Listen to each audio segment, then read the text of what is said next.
Student, मैं Archana Singh जोग्टा academy के YouTube channel पर एक बार फिर से आपका बहुत बहुत स्वागत करती हूँ।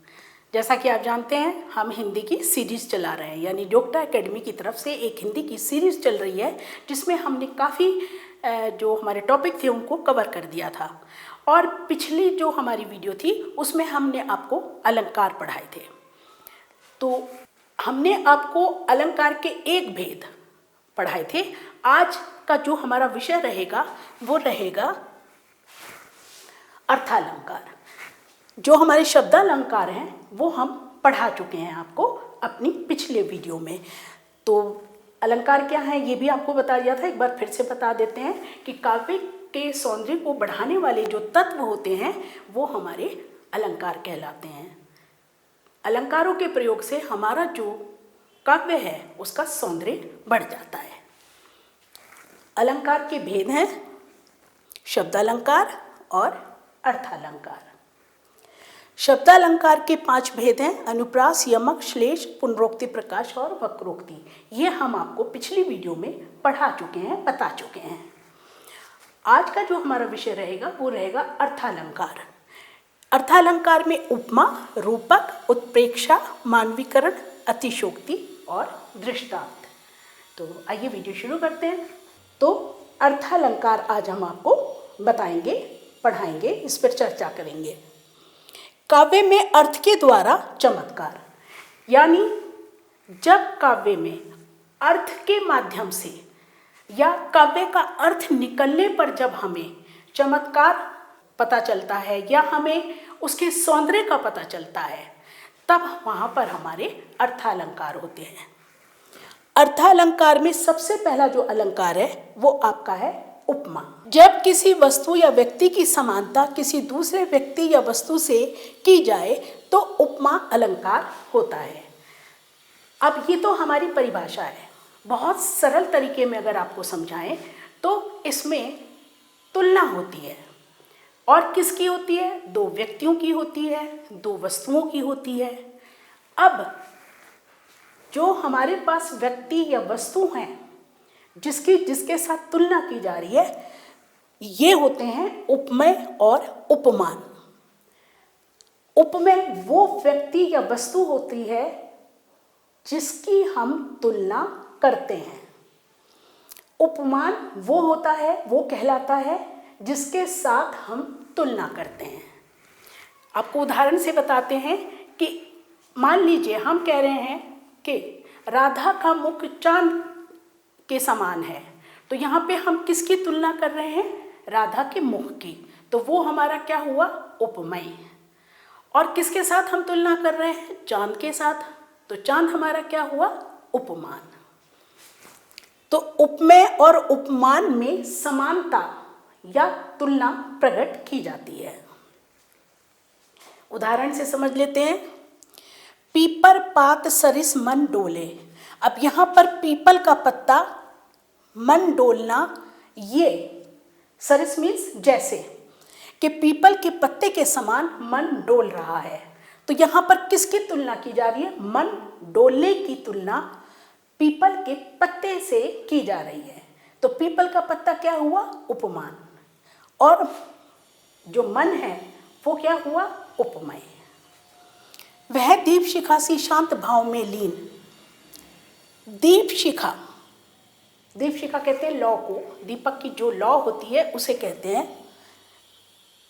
वह, यहाँ आप नायिका भी समझ सकते हैं, यानी वह दीपक के लौ के समान जो थी वो बिल्कुल शांत भाव से बैठी थी या शांत भाव में लीन थी। वह टूटे तरु की लता सा दीन। टूटे तरु की लता, यानी जो टूटा हुआ पेड़ है उससे जो लिपटी हुई लता है उसके समान वो दीन था, यानी उसके समान वो कमजोर था। ऐसे ही हरिपद कोमल कमल से। अब यहाँ पे हरि यानी कृष्ण, कृष्ण के जो पैर हैं वो कमल के समान कोमल हैं। तो ये हुआ हमारा उपमेय और ये हुआ हमारा उपमान। हाय फूल सी कोमल बच्ची। स्टूडेंट, ये सी है। हाय फूल सी कोमल बच्ची हुई राख की ढेरी थी। तो यहाँ पर जो कोमल बच्ची है उसकी तुलना किससे की गई? राख की ढेरी से की गई। यही तो होता है, उपमेय की उपमान से तुलना करते हैं। अब है हाय फूल सी, ये कोमल बच्ची, तो यहाँ पे ये राख की ढेरी और ये फूल सी कोमल, तो फूल सी कोमल बच्ची की जो तुलना है वो राख की ढेरी से की गई है।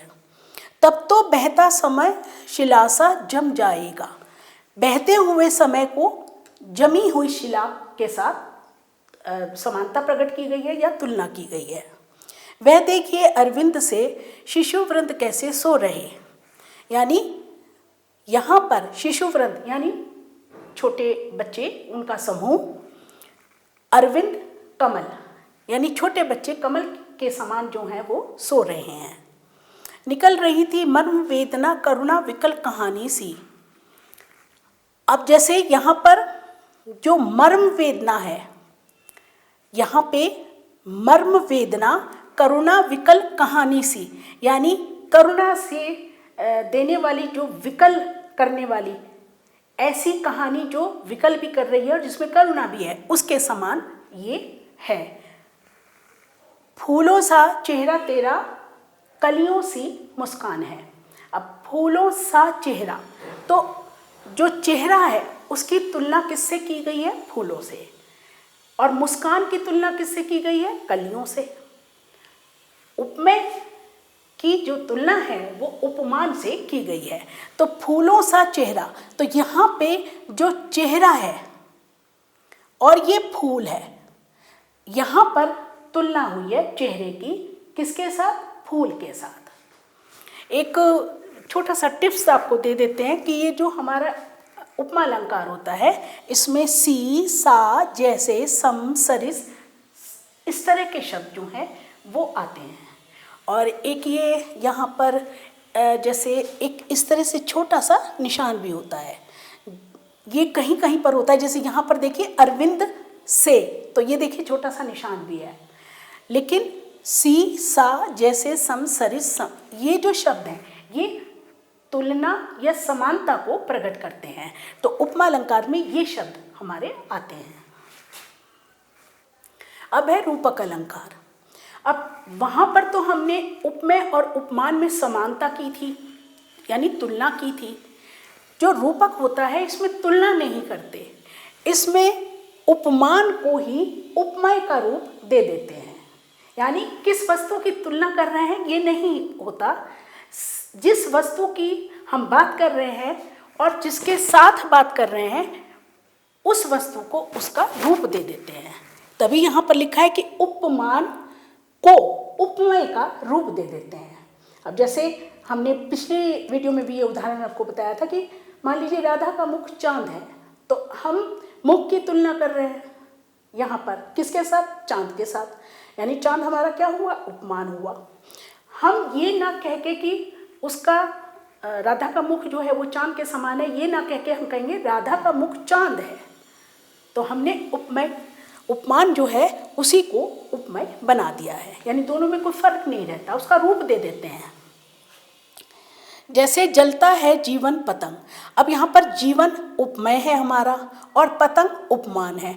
अगर हम कहते पतंग जैसा जीवन तब तो हो जाता उपमा, है ना।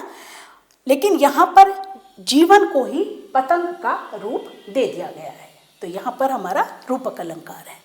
जैसे चरण कमल बंदो हरि राई। अब चरण क्या है? हमारे उपमेय, यानी चरण की हम तुलना कर रहे हैं। चरण क्या है? हमारा उपमेय है। और कमल क्या है? उपमान है।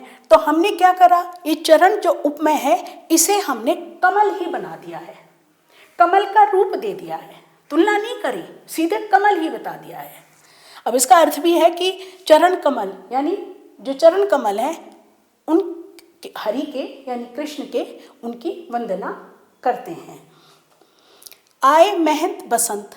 अब यहाँ भी बसंत जो है इसको महंत बना दिया है, महंत जैसा नहीं कहा है बल्कि बसंत को महंत का रूप दे दिया गया है। मैया मैं तो चंद्र खिलौना ले हूँ। अब यहाँ पर भी जो चांद है और ये खिलौना है, ठीक है।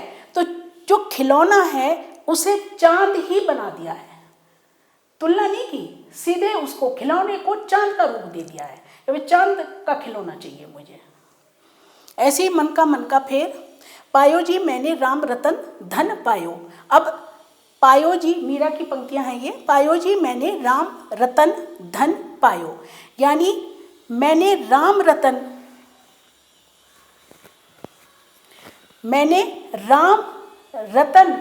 धन पा लिया है। राम रतन जैसा धन नहीं, राम रतन धन पा लिया है। तो धन जो है, राम रतन और धन, इन दोनों को एक बना दिया है, बिल्कुल कोई तुलना नहीं है, एक ही रूप दे दिया है। यहाँ पर होता है हमारा रूपक अलंकार। अब है उत्प्रेक्षा। उत्प्रेक्षा शब्द का जो अर्थ होता है वो होता है अनुमान, संभावना, कल्पना। तो जैसे उपमेय और उपमान की समानता के कारण उपमेय में उपमान की संभावना कल्पना की जाए। यानी उपमेय क्या है, जिसकी हम तुलना कर रहे हैं, उपमान क्या है, जिसके साथ हम कर रहे हैं तुलना, ठीक है। तो दोनों में समानता प्रकट की जा रही है, दोनों में एक जैसा अनुमान लगाया जा रहा है। या तो हम कहें कि राधा का मुख चांद के समान है, या हम कहें राधा का मुख चांद है। यहाँ पे हम कल्पना करेंगे कि भाई कैसा है राधा का मुख, जैसे चांद हो, यानी कल्पना करें, अनुमान लगा रहे कि चांद की तरह है। तो उपमेय और उपमान की समानता के कारण उपमेय में उपमान की, यानी जिसकी तुलना की जा रही है उसकी संभावना जिसके साथ तुलना की जा रही है वहां पर प्रकट की जाती है। अब जैसे ये हमने कुछ उदाहरण लिखे हैं यहाँ पर, कहती हुई यों उत्तरा के नेत्र जल से भर गए, हिम के कणों से पूर्ण मानो हो गए पंकज नए। नेत्र क्या है, हमारे उपमेय है, हिमकण से पूरित, हिमकण क्या है और पंकज क्या है, उपमान है। तो जो हमारे कहती हुई उत्तरा के नेत्र से भर गए, हिम के कणों से पूर्ण मानो हो गए पंकज नए। अब यहाँ पे जो हमारे उपमेय है यानी नेत्र हैं, उनमें जो है उपमान, पंकज और हिम के कण, इनकी संभावना, इनकी कल्पना प्रकट की गई है। और इसके लिए एक हम आपको छोटा सा टिप्स देंगे कि इसमें मानो, मनु, जनु, जानो, इस तरह के शब्द आते हैं। मान लो, जान लो, जिनका अर्थ ये होता है। अब जैसे सोहत ओढ़े पीत पट श्याम सलोने गात, मानो, ये देखिए यहाँ पर मानो आ गया है, ये देखिए मानो, नीलमणि सैल पर आतप पर्यु प्रभात। अब इसका जो अर्थ है वो ये है कि कृष्ण के सौंदर्य की बात हो रही है कि जो कृष्ण है वो श्याम रंग के हैं, सांवले रंग के हैं, और उन्होंने पीले रंग के वस्त्र ओढ़े हुए हैं। तो देखने में ऐसे लग रहे हैं मानो, कैसे लग रहे हैं, जैसे नीलमणि पर्वत पर सुबह की सुनहरी धूप जो है वो पड़ रही हो। तो यहाँ पर मान रहे हैं, हम कल्पना कर रहे हैं, हम ये नहीं कह रहे कि उसके जैसी धूप पड़ रही है, हम कह रहे हैं कि समझ लो, मान लो, कल्पना कर ली हमने कि कृष्ण ऐसे लग रहे हैं जैसे नीलमणि पर्वत पर सुबह सुबह की धूप जो है वो पड़ती हो। जैसे पहुन जो आए हो गांव में शहर के, मेघ आए बड़े बनठन के संवर के। अब ये जो शब्द भी आता है, अभी जैसे बताया मनु, जनु, तनु, मानो, जानो, जो भी आता है कि यहाँ भी जो है वो क्या की गई है, कल्पना की गई है। किसके लिए कल्पना की गई है, मेघों के लिए, बादलों के लिए, कि बादल जो है वो बहुत ही सवर के आ गए हैं। कैसे सवर के आ गए, क्या कल्पना की गई है कि जिस तरह से शहरी अतिथि जो है वो बनठन के गांव में जाता है, जिस प्रकार से शहरी अतिथि गांव में बनठन के सवर के जाता है, वैसे ही मेघ भी जो है वो बड़े बनठन कर आ गए हैं। ले चला साथ में तुझे कनक, ज्यों भिक्षु लेकर स्वर्ण जनक। पहले तो देखिए यहाँ पर भी ज्यों आया है, ये देखिए मानो, है ना, और ये देखो मानो, है ना, ये शब्द आते हैं यहाँ पर। अब ये यहाँ पर है कि वो जो भिक्षु था वो अपने साथ में कनक यानी गेहूं को इस तरह से लेकर गया मानो वो सोना लेकर जा रहा हो। तो मान लिया हमने कि गेहूं को वो किस तरह से लेके जा रहा है, सोने की तरह। ऐसी कल्पना हमने कर ली यहाँ पर। पुलक प्रकट करती है धरती हरित तृणों के नोकों से, मानो झूम रहे तरु भी मंद पवन के झोंकों से।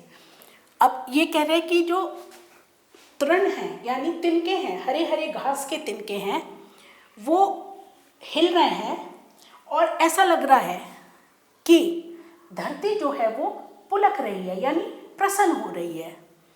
कैसे?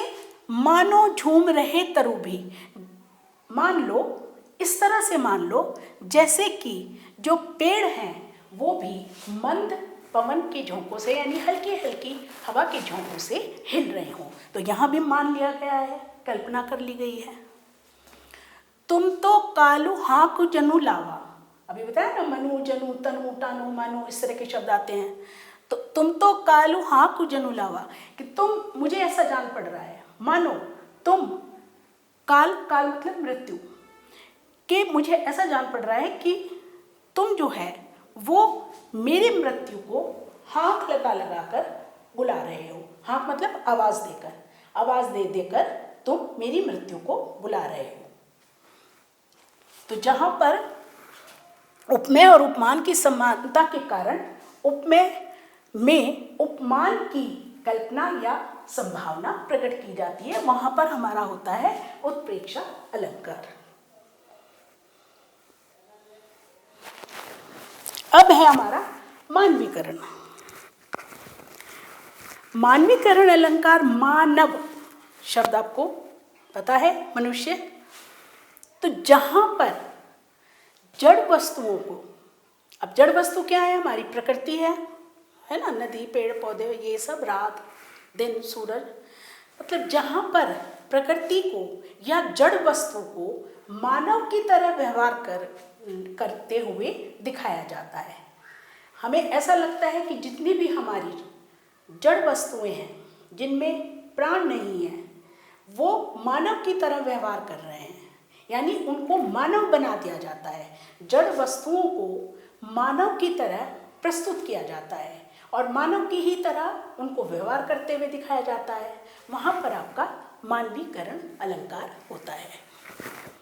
अब जैसे लो लता भी भर लाई मधु मुकुल नवल रस गागरी।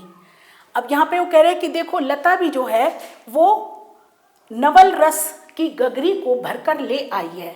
तो भाई कौन भरता है गगरी? तो कोई महिला भरेगी, काव्य में नायिका भरेगी, है ना। लेकिन यहाँ पर किसे बताया गया है? यहाँ पर लता यानी बेल को बताया गया है। तो बेल का जो है वो यानी लता का जो है वो क्या कर दिया गया है? मानवीकरण कर दिया गया है। मेघमय आसमान से उतर रही संध्या सुंदर परीसी। अब देखिए यहाँ पर वो कह रहे हैं कि आसमान में मेघ छाए हुए हैं, मेघमय मतलब मेघ के साथ, वहां से संध्या सुंदर परीसी उतर रही है, यानी इस संध्या को, शाम को परी का रूप में मानवीकरण कर दिया गया है। आगे आगे नाचती गाती हवा चली। अब देखिए यहाँ पे हवा का मानवीकरण किया गया है। अब ये तो हमारी जो काव्य पंक्तियाँ हैं उनमें बताया गया है कि छोटी छोटी जो बच्चियाँ हैं वो हवा की तरह उनका मतलब तुलना की गई है। यहाँ पे हमने पूरी पंक्ति नहीं लिखी क्योंकि सिर्फ इसी पंक्ति में हमारा मानवीकरण अलंकार है। तो आगे आगे नाचती गाती हवा चली, हवा को जो है वो नाचते हुए गाते हुए व्यवहार करते हुए बता रहे हैं। तो यहाँ पर हवा का मानवीकरण किया गया है। कैसे रूप में? जो नाच रहा है और जो गा रहा है। मेघ आए बड़े बन ठन के संवर के। अब मेघों को यहाँ पर बन ठन कर संवरने की बात की गई है। मेघ मतलब बादल, यानी बादलों को यहाँ पर जो है वो सजना संवरना बताया गया है। तो सजना संवरना कौन करता है? किशोर करेंगे, युवक करेंगे, नायक करेगा, काव्य में नायिका करेगी। लेकिन यहाँ पर मेघ का मानवीकरण कर दिया गया है और उसे सजा धजा बताया गया है। हर्षाया ताल लाया पानी परात भर के। अब यहाँ पर ताल का मानवीकरण कर दिया गया है। उसे क्या दिखाया है? उसे बताया गया है कि वो खुश हो रहा है। तो ताल यानी गांव का तालाब खुश हो रहा है और वो परात भर के पानी ले आया है। पानी भी लाते हुए उसको दिखा रहे हैं। तो इसका भी मानवीकरण कर दिया गया है। तो यहाँ पर भी मानवीकरण अलंकार है। पवन झुलावे के की कीर बतरावे देव। कवि देव कहते हैं कि पवन जो है वो झूला झुला रही है और तोता और मोर वो बातें कर रहे हैं। तो यहाँ पर पवन को झूला झुलाते हुए दिखा रहे हैं। उनका ऐसे मानव के रूप में मानवीकरण कर दिया गया है जो झूला झुला रहा है। और इनको तोते को और मोर को बतला रहे हैं कि वो बात कर रहे हैं। तो उनको बातें करते हुए बतलाया जा रहा है ना। तो यहाँ पर हमारा क्या हुआ? मानवीकरण हो गया। कोकिल हलावे हुलसावे कर तारी दे। अब यहाँ पर कोकिल को जो है वो ताली बजाते हुए दिखा रहे हैं। तो कोयल को भी ये मानव तो नहीं है कोयल, लेकिन वो मानव जैसा ही व्यवहार कर रही है। यानी कोयल का मानवीकरण कर दिया गया है। तो यहाँ पे मानवीकरण अलंकार है। अरे सरलते तेरी हंसी उड़ाऊं मैं। अब सरलता यहाँ पर मानवीकरण अलंकार है। भाई हंसी किसकी उड़ाई जाएगी? मानव की। मित्र आपस में उड़ाएंगे, एक दूसरे की हंसी मजाक करेंगे। लेकिन यहाँ पर स्वभाव की जो सरलता है उसकी हंसी उड़ाने की बात की जा रही है। तो यहाँ पर सांस लेते हुए बताया है। तो भैया आप अच्छी तरह जानते हैं सांस कौन लेता है? मानव लेता है। लेकिन यहाँ फागुन मास को बताया है कि वो सांस ले रहा है और उसकी जो खुशबू है वो घर घर में भर रही है। फूल हंसे कलियां मुस्काई धरती ने भी ली अंगड़ाई। अब यहाँ पर फूलों को हंसते हुए, कलियों को मुस्कुराते हुए और धरती को अंगड़ाई लेते हुए बताया है। तो यानी धरती का, फूल का और कलियां, इनका मानवीकरण कर दिया गया है और मानव की तरह इन्हें व्यवहार करते हुए दिखाया गया है। तो यहाँ पर मानवीकरण अलंकार है। अब है हमारा अतिशयोक्ति अलंकार। अतिशयोक्ति भी दो शब्दों से मिलकर बना है। अति मतलब बहुत अधिक, शोक्ति कहना, कथन। तो बात को बहुत बढ़ा चढ़ाकर जहाँ पर प्रस्तुत की जाती है। अब ये तो हमने आपको बहुत सरल तरीके में बताया कि अतिशयोक्ति अलंकार क्या होता है, कि जहाँ पर बात को बहुत ज़्यादा बढ़ा चढ़ाकर की जाए वहाँ पे अतिशयोक्ति अलंकार होता है। यानी लोक सीमा से परे ऐसी बात कही जाए जिस पर विश्वास ना किया जा सके, जो लोक सीमा से अलग हो, वहाँ पर हमारा अतिशयोक्ति अलंकार होता है। देख लो साकेत नगरी, उदाहरण बता रहे हैं। देख लो साकेत नगरी है यही, स्वर्ग से मिलने गगन जा रही। अब यहाँ पे साकेत नगरी जो है इसके बारे में बहुत ही अतिशयोक्ति कही गई है कि देखो ये साकेत नगरी है और ये स्वर्ग से मिलने जा रही है। तो ये असंभव सी बात है, ऐसा नहीं हो सकता। लोक सीमा से बहुत अलग हटके साकेत नगरी का यहाँ पर वर्णन किया गया है। तो अतिशयोक्ति अलंकार है। लहरें व्योम चूमती उठती। लहरें इतनी ऊंची उठ रही हैं कि उन्होंने व्योम यानी आकाश को भी छू लिया है। तो ये भी जरा असंभव लग रहा है। ये भी बिल्कुल अतिशयोक्ति बात कही गई है, लोक सीमा से हटकर बात की गई है, बात को बहुत बढ़ा चढ़ाकर कहा गया है। तो यहाँ पर अतिशयोक्ति अलंकार है। पानी परात को हाथ छुओ नहीं नैनन के जल सो पग धोए। अब वो सुदामा आए थे कृष्ण से मिलने, तो उन्होंने देखा कि पैर बहुत गंदे हैं सुदामा के, तो उन्होंने एक परात भर के पानी मंगवाया ताकि वो सुदामा के पैर छू सकें। अब यहाँ पर जो अर्थ है इस पंक्ति का वो ये है कि कृष्ण ने जो पानी मंगवाया था परात भर के, उसे तो छूने की आवश्यकता ही नहीं पड़ी। जो उनके मित्र थे सुदामा, उनकी दशा को देखकर कृष्ण इतना रोए कि उनके आंसुओं से ही सुदामा के पैर धुल गए। तो ये भी असंभव बात लग रही है, बात को बहुत बढ़ा चढ़ाकर कहा गया है। जो जन भर तेहि बदनु पसारा, कपि तनु कीन्हे दुगुन विस्तारा। ये यहाँ पर स्टूडेंट गाया है, दुगुन विस्तारा। वो राक्षसी थी, उसने अपने बदन को 1 योजन बढ़ा लिया, नाप है ये पुराने समय की। तो क्या किया, कपि यानी हनुमान जी, उन्होंने भी अपने बदन को उससे दुगना कर लिया। हो सकता है कर लिया हो, लेकिन सुनने में कुछ हमें जरा इसमें असंभवता प्रकट हो रही है, इसलिए यहाँ पर हमारा अतिशयोक्ति अलंकार है। कढ़त साथ ही म्यान ते असी रिपु तनते प्राण। जैसे ही म्यान से तलवार निकाली, वैसे ही जो रिपु शत्रु थे उनके तन से उनके प्राण चले गए। अरे भाई, कोई अगर योद्धा है वो अपनी तलवार निकालेगा तो उसे चलाएगा, पहले युद्ध करेगा, तभी तो शत्रु को मारेगा। कवि यहाँ पर कह रहा है कि कढ़त साथ ही, जैसे ही म्यान से तलवार निकाली, बस वैसे ही शत्रु जो थे वो, उनके प्राण जो थे वो चले गए, उड़ गए। धनुष उठाया जैसे उसने और चढ़ाया उस पर बाण, धरा सिंधु नभ कांपे सहसा विकल हुए जीवों के प्राण। यहाँ भी अतिशयोक्ति है कि जैसे ही धनुष उठाया और उसने मतलब अपना धनुष उठाया और उस पर बाण चढ़ाया, वैसे ही जो धरा, धरती और समुद्र और आकाश कांपने लगे। तो ऐसा जरा असंभव ही लग रहा है। और तो और जितने भी जीव थे उनके प्राण भी बेचैन हो गए। तीर तो अभी छोड़ा ही नहीं, उससे पहले ही ये सब कुछ हो गया। बाण नहीं पहुंचे शरीर तन, शत्रु गिरे पहले ही भू पर।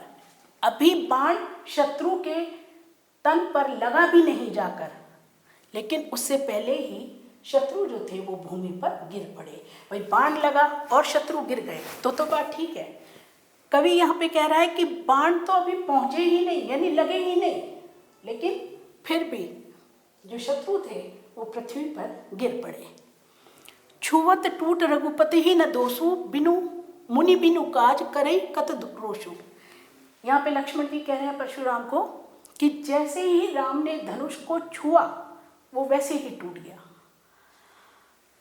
आप तो मुनि बिना कारण के ही रोष प्रकट कर रहे हैं, कोई कारण नहीं है, क्योंकि इसमें राम की कोई गलती नहीं, बस उन्होंने सिर्फ छुआ था, छूते ही टूट गया धनुष। जबकि कहते हैं कि वो धनुष बहुत भारी था। अच्छा, ये रहने देते हैं, यहाँ से लेते हैं। चांदी जैसा रंग है तेरा, सोने जैसे बाल। अब यहाँ भी नायिका के सौंदर्य की बात हो रही है। उसके जो रंग है वो चांदी की तरह चमकीला और सोने के उसके बाल बताए हैं। तो यहाँ भी जो है वो बढ़ा चढ़ाकर बात को कही गई है। तो जहाँ पर बात को बहुत बढ़ा चढ़ाकर बात की जाती है वहाँ पर अतिशयोक्ति अलंकार होता है। अंतिम है इसका दृष्टांत अलंकार। दृष्टांत जो शब्द है इसका अर्थ होता है उदाहरण।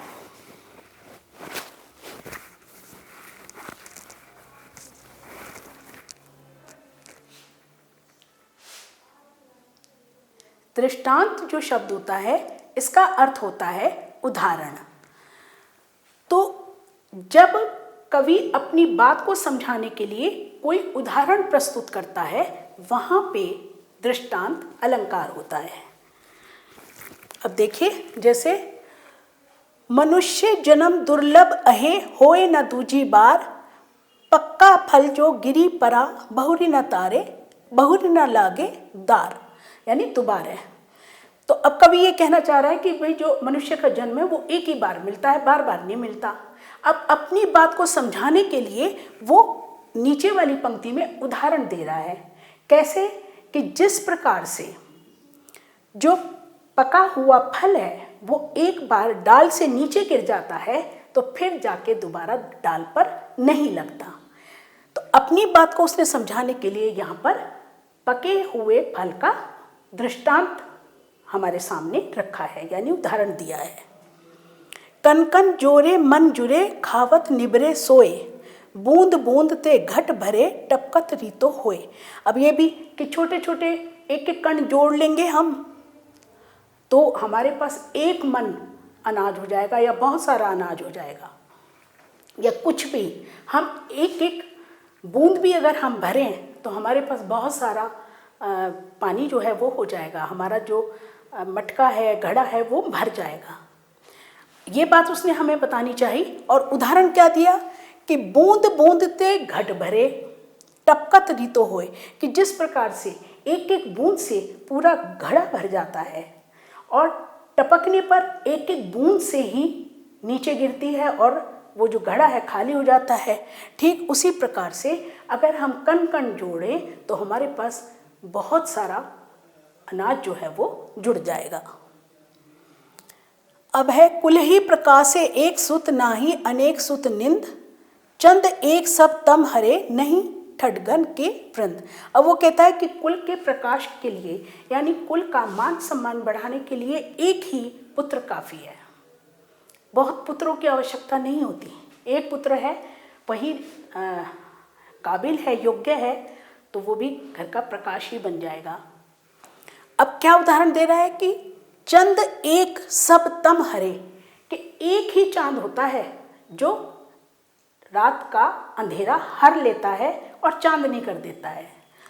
नहीं ठडगन के वृंद, जबकि तारों का समूह जो है वो ऐसा नहीं कर पाता, यानी तारों का समूह जो है वो रात के अंधेरे को नहीं हरता, जबकि चांद एक है और वो रात के अंधेरे को हर लेता है।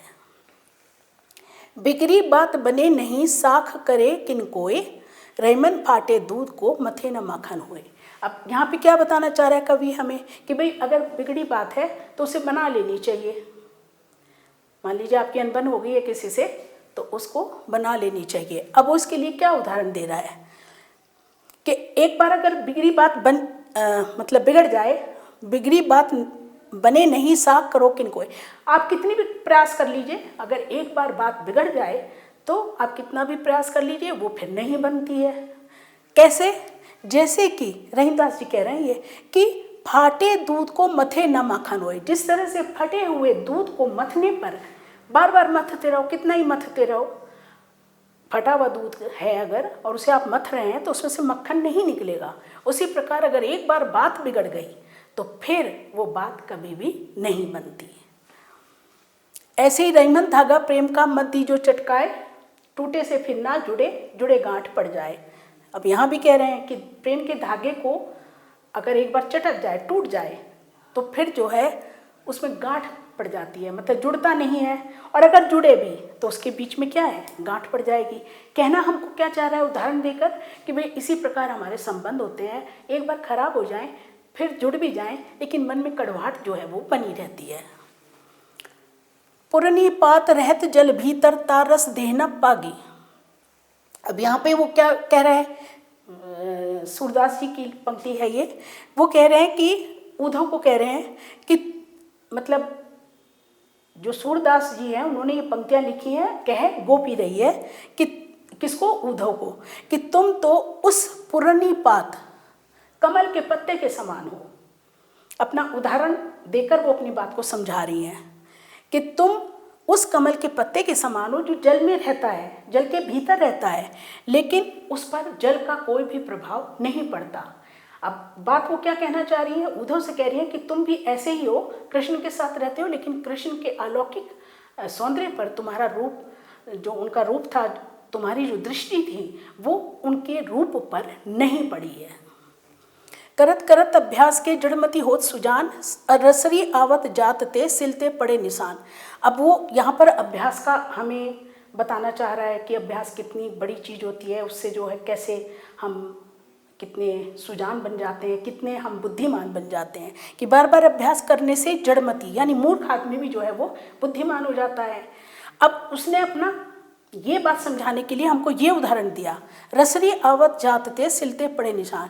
जिस प्रकार से रस्सी के आने जाने से सिल के ऊपर यानी पत्थर के ऊपर भी निशान पड़ जाता है, उसी प्रकार अगर कोई मनुष्य बार बार अभ्यास करेगा तो वो भी मूर्ख से सुजान यानी बुद्धिमान बन जाएगा। तो ये जो बात है कि बार बार अभ्यास करने से व्यक्ति जो है वो बुद्धिमान बन सकता है, इस बात को समझाने के लिए उसने हमें ये दृष्टांत दिया है, यानी ये हमें उदाहरण दिया है।